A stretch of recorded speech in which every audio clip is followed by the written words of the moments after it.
What's up, guys, and welcome to this special Sonic Academy video. It's the end of the year, and that means we've got a new version of Cubase, which has just come out. It's version 10. We're going to be taking a look at some of the new features. We'll go over some of the sort of announced features in their press release, but also some of the sort of behind the scenes, like smaller little GUI fixes and workflow enhancements that they've added in version 10.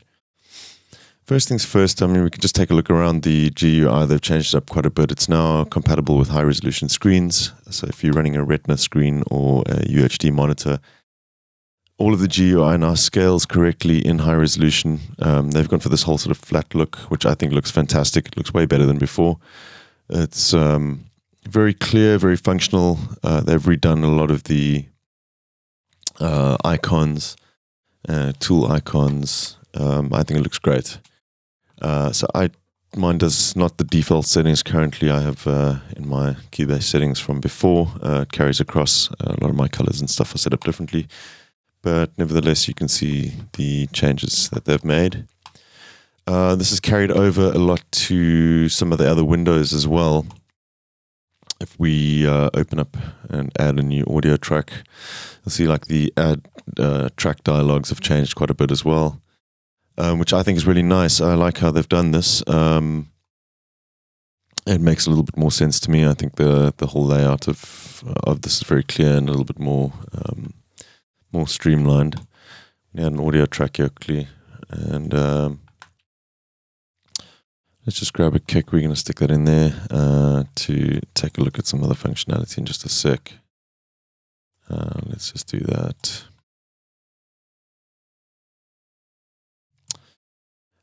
Another way that you can add tracks now is the, I'm going to bring this over. We'll take a look at this little media browser on the right-hand side, which has also changed a fair amount. If we go to the home page, you'll see we've got new icons here as well. We've got our favorites, user presets all in your file browser, which is where I get, I used to use the media bay quite a lot, but I find the file browser these days quite handy as well for all your samples, presets, loops, and samples. These are sort of that come with Cubase, all tagged samples. We can now add our Vst Effects. You had this in 9.5, but it was only the Steinberg synths that would show up in this. And you can literally just drag a picture across and it will pop up in your list of tracks. And they've also carried this over to the effects, which is fantastic. So you can set your effects or your plugin groups, which you can set up in the plugin manager. It's now accessible from here as well. So that's our plugin manager. Once you've set up your custom groups, I have mine set to type and vendor usually. We'll set it to vendor, and you can see I've got my, let's go to my plugin lines, for example. We've got a graphical representation of all our plugins that pops up here. And I know this is kind of a cosmetic thing, but I really like it. For me, it's a fantastic feature. Quite often, I've got a lot of plugins installed, and sometimes when it's not 100% clear what I want to be using on a specific sound, I might want to try a couple of different flavors of distortion or whatever. And I'll often overlook stuff that I don't even remember I have installed, stuff that I don't, not my go-tos that I don't always use.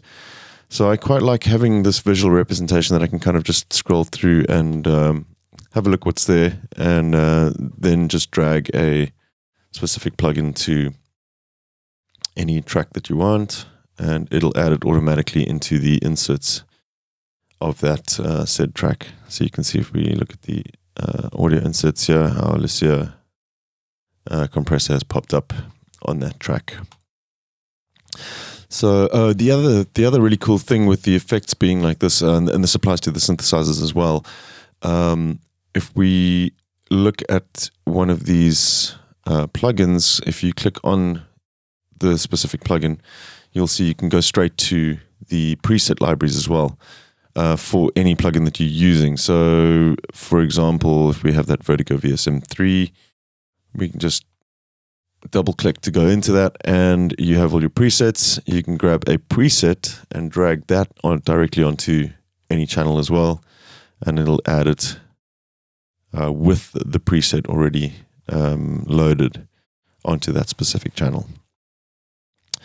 So yeah, a couple of little things like that, which I really love. Any sort of workflow improvements for me, I'm always really excited about. Okay, so I've just quickly chucked in a few chords here with this silent track that we loaded up. Just a preset silent arpeggio thing. And we're going to quickly take a look at the new sidechaining in Cubase 10. So this is one thing that I always felt Logic had up on Cubase, is the ease with which you could sidechain stuff. You've always been able to do it in Cubase, but you'd be wanting to sidechain this, and then you'd have to go to the kick channel, and you'd have to set up sends and route that through to a compressor that you'd enabled sidechaining on. It was a long sort of thing to get going.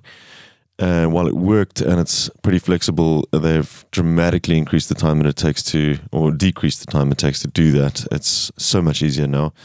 If we I'll actually just show you how this works with another compressor, this Elisa compressor that we put on here, instead of just using the Cubase default one. This is also great as well when you're using kicks that are not necessarily 4/4. You know, I still use stuff like LFO tool to duck things, but it's also envelope shaping. It's not really proper sidechain compression. So if we enable the sidechain there like we used to, you'll see you now have this little arrow next to it. If you click that down there, it gives you this option to add a sidechain input. When you do that, you'll get a list of your channels. You can see audio 1, that's where our kick currently is. We just have to select that, and the sidechain is now set up. So we can turn up the threshold of our compressor, and we're going to activate our sidechain.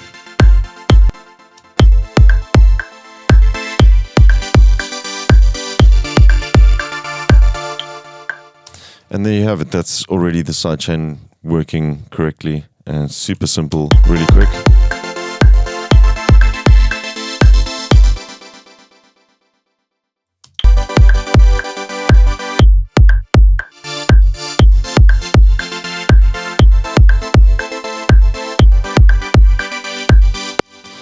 And yeah, this is great for ducking under the kick and stuff.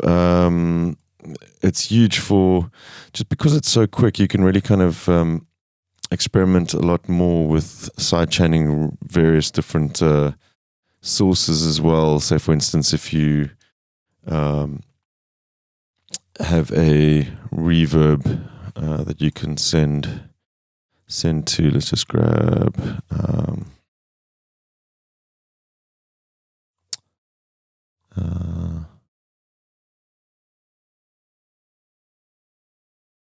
a reverb here.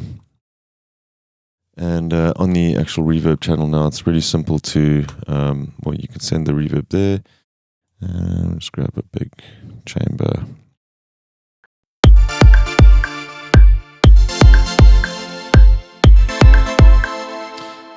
So likewise, we can just grab our actual reverb there and hit the sidechain. Oh no, sorry. You want to just add a compressor on top of this. We'll just add the usual Cubase one with the sidechain input, and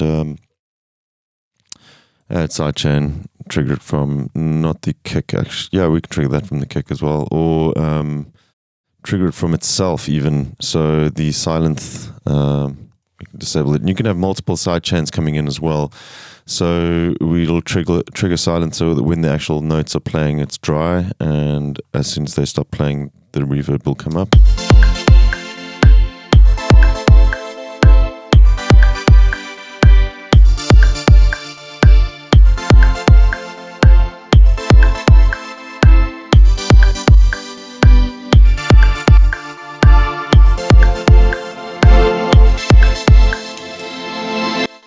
So you can see you get some really interesting stuff going on there.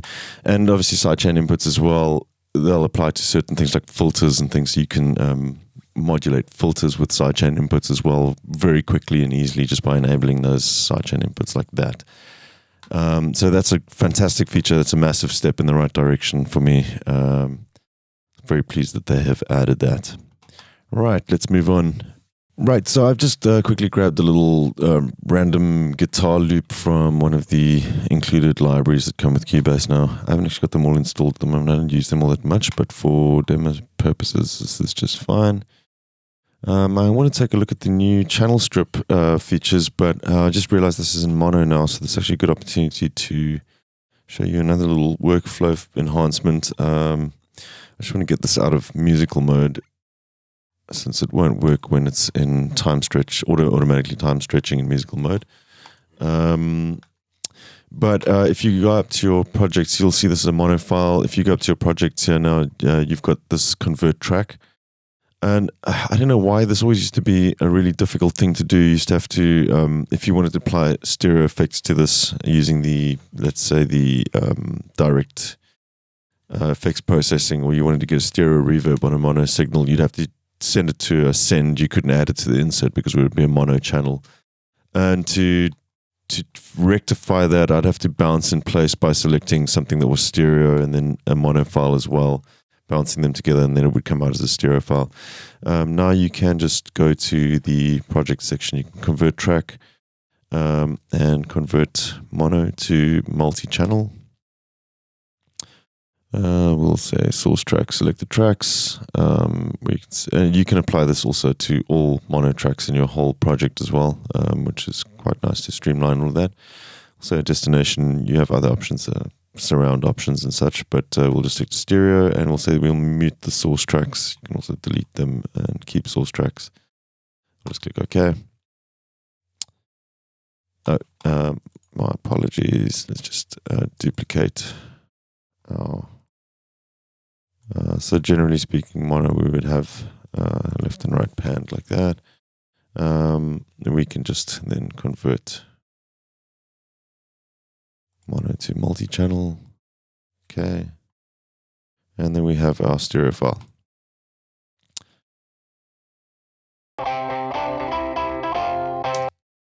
And obviously that works in the inverse as well. If you want to mono out your kicks, for example, you can actually just split them by doing convert tracks, multi-channel to mono. Okay, so just on this little guitar track, I'm just going to open up our channel strip, or our channel edit window. You can see the GUI has been touched up a little bit here, but we're going to go over to the strip, which you can see has changed dramatically. It's still the same features, but there's a couple of things that they've changed, which I really like. You have your EQ, which you have. Yeah, the one major difference here now is that you've got this drag and drop functionality where you can reorder modules in your channel strip, which I really like. You can just click and drag.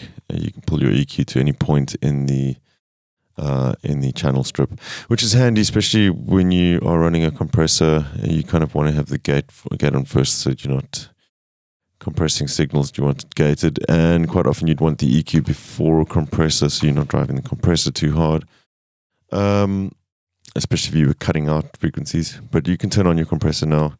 You have the three different options that you usually had: the tube, the standard compressor. You can also expand them into this full screen window that you can adjust your settings in.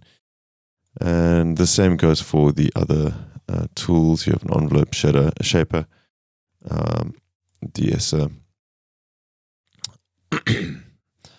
These ones obviously more simple layouts, and you have the expansion option, the saturation as well. You've got a tube saturation magneto, and all that built into the channel now, and it looks great. I think it really a lot more usable than it was before. It was always a little bit clunky, the GUI that they had for this. So that's really nice. Speaking of distortion, like we have here, there's a new distortion plugin as well. Let's have a look for Destroyer. Spelled D-I-S-T, Destroyer. There we go. So this is Steinberg's new Distortion plugin.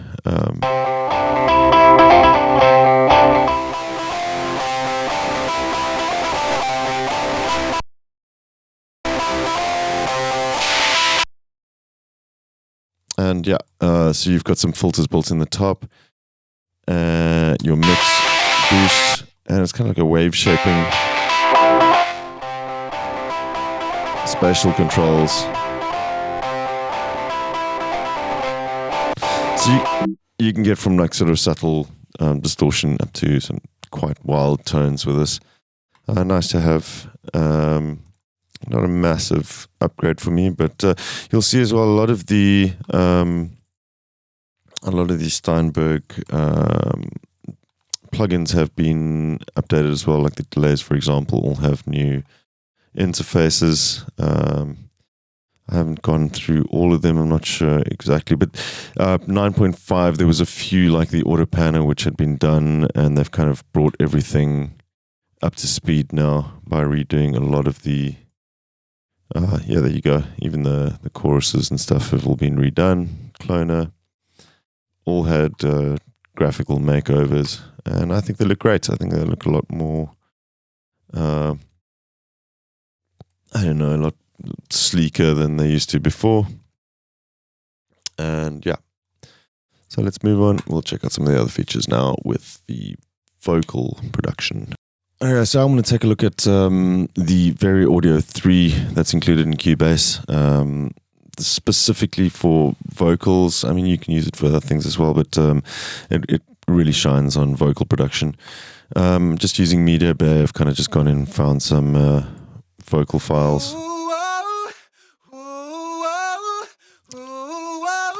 Let's just drag that in. And take that out of musical mode as well. So we're just going to dive in and get into our sample editor down at the bottom here. You'll see on the left-hand side here we have VariAudio. When you enable VariAudio, you'll see as before it sort of changes into this piano roll with your audio that comes up. And we'll say in edit VariAudio. So you have relative and absolute modes that you can now snap to, and you have this new smart control. We have all smart controls and a sort of stripped down version as well, the default smart controls. But let's just take a look at what these smart controls can actually do as opposed to before. So the one big difference now is when you're hovering over your notes, you can see it's found the pitch for specific notes here. And this is really the way you want to be working with vocals. I would never put stuff through an auto tuner. You want to be able to have control over it like this. So Melodyne or VariAudio. I've always used VariAudio because it's in Cubase and it's a fantastic piece of software, great algorithm.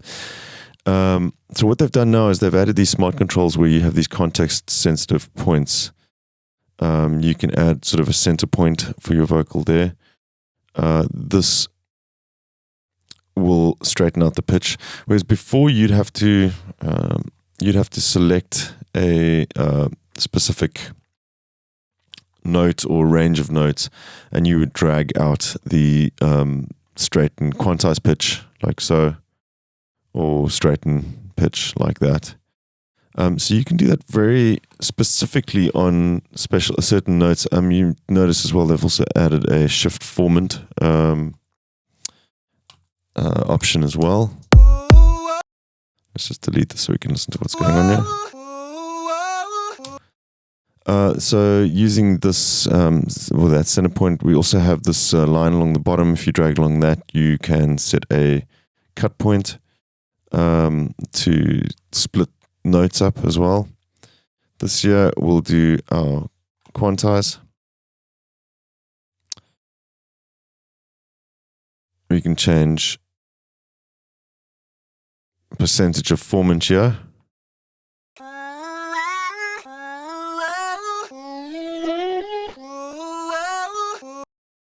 We also have a few other options. You can change the position of the words just by dragging, or the timing of the vocals just by dragging this out.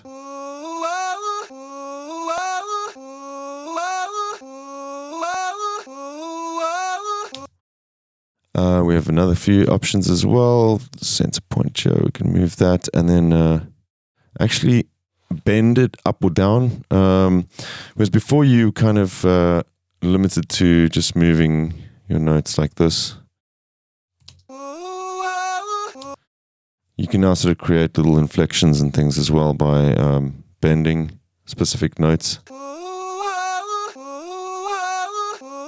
Bring that out.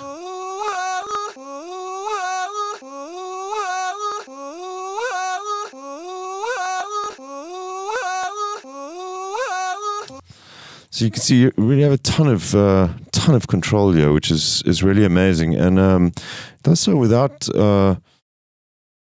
destroying the audio. Well, it will eventually, but not as abruptly as what it used to. That's what it used to do. So they've definitely improved the algorithm a hell of a lot as well, and yeah, really impressive. I mean, you can get quite creative with this. Let's tilt on the side as well. You can get quite creative with this, but for fixing problems, to be able to get so in depth into editing specific little issues with vocals is really, really impressive. Cool. So let's check out a few of the other features. So another big one for me is the addition of snapshots for the mixer.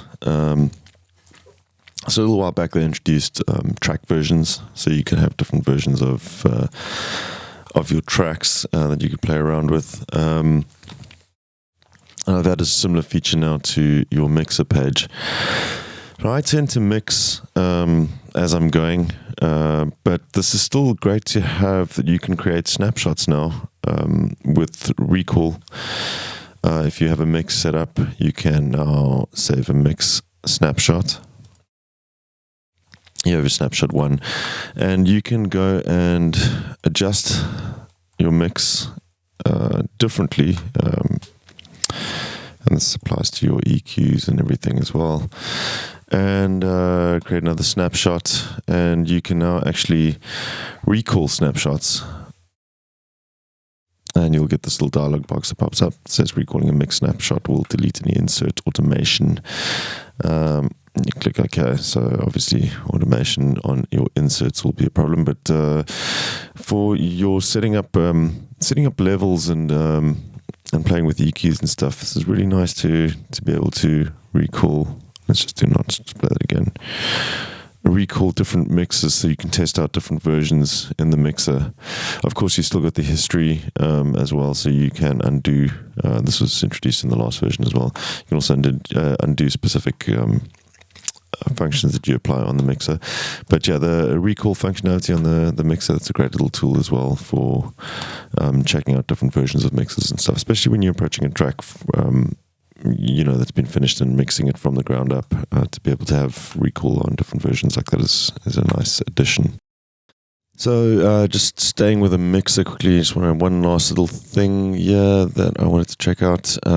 If you go to your mixer setup, you'll notice you have this channel latencies checkbox.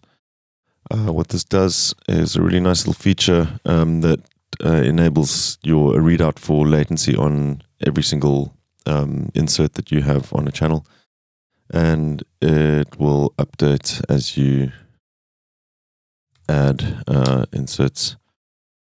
I'm just using Elevate because I know this does add a fair amount of latency.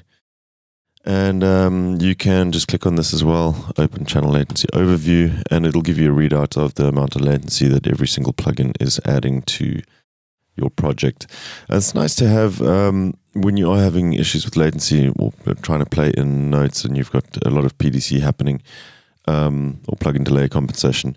It's nice to be able to know what you can remove or disable without shutting down PDC for the entire project. So a really handy little feature that they've added.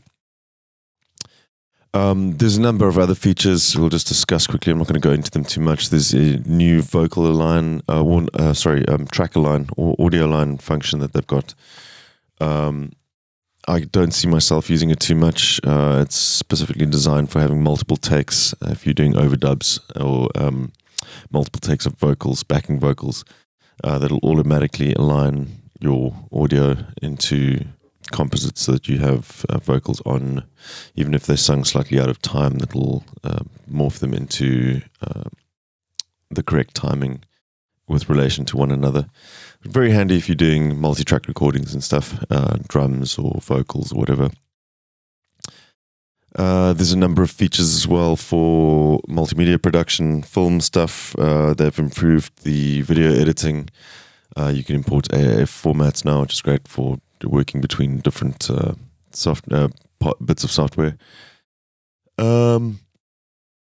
Let's see what else.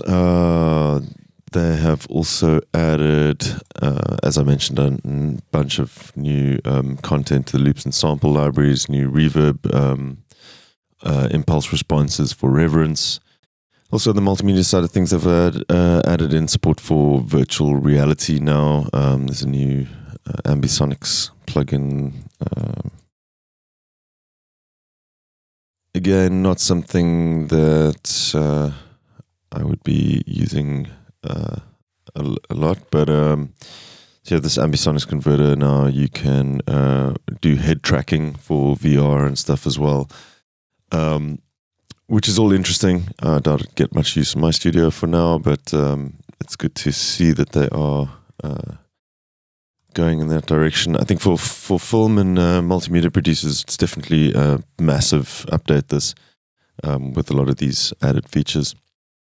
They made some changes to the audio engine as well, updated it. It's fully 64-bit now. A lot of the algorithms have all been improved. The detection algorithms for loops has been redone as well. When you are setting up hit points, there's a new algorithms. It's a lot more sensitive and a lot better at finding hit points in loops as well. And lastly, of course, they've also added a new version of Grieve Agent.